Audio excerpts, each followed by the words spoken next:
مناسک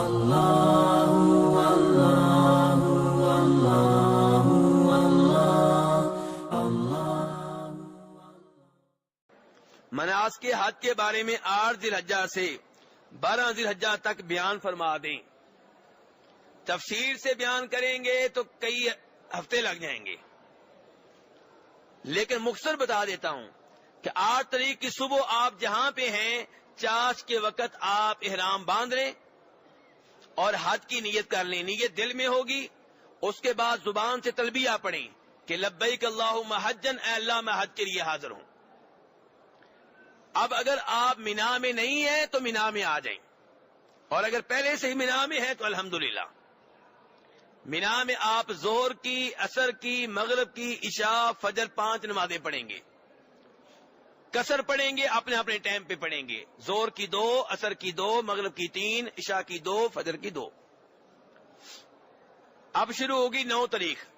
9 تاریخ کو سورج نکلنے کے بعد آپ مینا سے روانہ ہوں گے عرفات کے لیے. راستے میں لبیک اللہم لبیک پڑھتے رہیں، تکبیریں پڑھتے رہیں. عرفات میں پہنچ کر آپ ظہر اور عصر کی نماز جماعت کے ساتھ پڑھیں، جمع کر کے پڑھیں. ظہر کے وقت میں پڑھیں، 2 رکعتیں کر کے پڑھیں. 1 اذان 2 اقامتوں کے ساتھ پڑھیں. امام حج کے ساتھ پڑھ رہے ہیں تب بھی، اپنے خیمے میں پڑھ رہے ہیں تب بھی، مسافر ہیں تب بھی، مکہ کے رہنے والے ہیں تب بھی. وہاں پہ قصر نماز جو ہو رہی ہے سفر کی وجہ سے نہیں ہو رہی، حج کی وجہ سے ہو رہی ہے. امام صاحب کا خطبہ سن لیں تو یہ اور اچھی بات ہے، ورنہ آپ جہاں پہ ہیں یہ دونوں نمازیں پڑھ لیں اور اس کے بعد مغرب تک آپ دعاؤں میں مصروف ہو جائیں. نبی علیہ الصلوۃ والسلام نے 3-4 گھنٹے عرفات میں اس دن دعائیں کی ہیں ہاتھ اٹھا کے. مانگیے اللہ سے، اپنے لیے، گھر والوں کے لیے، والدین کے لیے، اولاد کے لیے، امت کے لیے، ملک کے لیے. اپنے گناہوں کی معافی مانگیے، اللہ سے رزق مانگیے، اللہ سے صحت مانگیے. قرضہ آپ کے اوپر ہے اس کے نجات کے لیے دعا کیجیے. لوگوں نے آپ سے دعاؤں کا کہا، ان کے لیے دعائیں کیجیے. یہ بڑے قیمتی لمحات ہیں، اور ان لمحات میں یہ دعا پڑھنا نہ بھولیں، لا الہ الا اللہ وحدہ لا شریک لہ لہ الملک ولہ الحمد وہو علی کل شیء قدیر. ترمذی شریف کی حدیث ہے، نبی علیہ الصلوۃ والسلام فرماتے ہیں کہ عرفات کے دن کی دعا سب سے بہتر دعا ہے، اور اس دن سب سے اچھے کلمات جو میں نے اور مجھ سے پہلے نبیوں نے کہے ہیں وہ یہ ہیں، لا الہ الا اللہ، جو ابھی میں نے آپ کو بتائے. سورج غروب ہو جائے تو نماز پڑھے بغیر مزدلفہ کی طرف روانہ ہو جائیں. آرام آرام سے چلیں، دوڑنے کی ضرورت نہیں ہے. عورتوں بچوں کا خیال رکھیں. مزدلفہ میں پہنچتے ہی 1 اذان 2 اقامتوں کے ساتھ مغرب عشاء کی نماز پڑھیں، جمع کر کے قصر کر کے. مغرب کی 3 رکعتیں، عشاء کی 2 رکعتیں. اس کے بعد وتر پڑھ لیں اور آرام سے سو جائیں. یہ سونے کی رات ہے، عبادت کی رات نہیں ہے. نبی علیہ السلام کے مطابق یہ کون سی رات ہے؟ سونے کی رات ہے. اور اس دن آپ دیکھیں گے ان لوگوں کو جنہوں نے کبھی بھی زندگی میں رات کو تہجد نہیں پڑھی، تہجد پڑھ رہے ہوں گے. یعنی کہ نبی علیہ السلام کے الٹ شیطان نے ہم کو چلانا ہے. تو آپ اس رات سو جائیں، اور صبح فرسٹ ٹائم اٹھ کے، پہلے ٹائم اٹھ کے فجر کی نماز پڑھیں. فجر کی نماز پڑھنے کے بعد دعا کے لیے ہاتھ اٹھا دیں، نبی علیہ السلام کی سنت ہے. سورج نکلنے سے کچھ دیر پہلے تک دعا کرتے رہیں. جب اچھی طرح روشنی ہو جائے سورج نکلنے سے پہلے مزدلفہ سے چل پڑیں مینا کے لیے. یہ کون سی تاریخ شروع ہوگی ہے؟ 10 تاریخ. عورتیں اور بچے یہ مزدلفہ کی رات، آدھی رات کے بعد چاند غروب ہو جانے کے بعد مزدلفہ سے نکل سکتے ہیں مینا کے لیے. اور اگر عورتوں اور بچوں کے ساتھ مرد ہیں صحت مند، وہ بھی نکل سکتے ہیں، کیونکہ وہ اٹیچ ہیں ان بچوں اور عورتوں کے ساتھ.